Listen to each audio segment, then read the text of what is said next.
name is Prathibha. I am from Western Region Library. Today I am going to show you how to make glass magnets.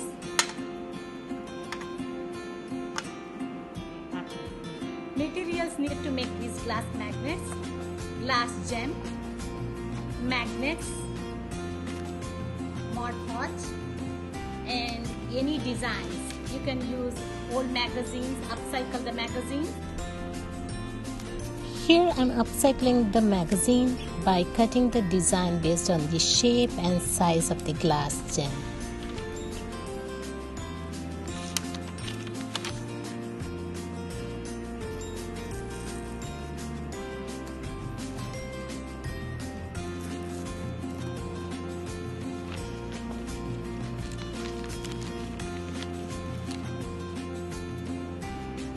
Now take the glass gem, slightly apply the Mod Podge.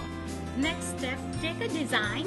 I have taken a flower design and put the design on top of the flat surface.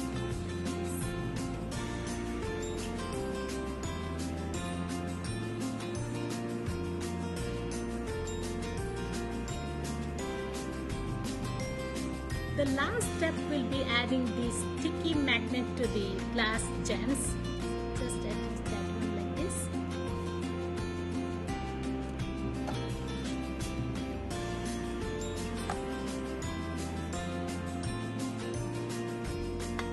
Personalize these magnets however you want. You can make this one for Mother's Day, or the Teacher Appreciation Week, or for birthday parties. You can also put them on top of the refrigerator. Hope you enjoyed the video. Thanks for watching. Happy crafting!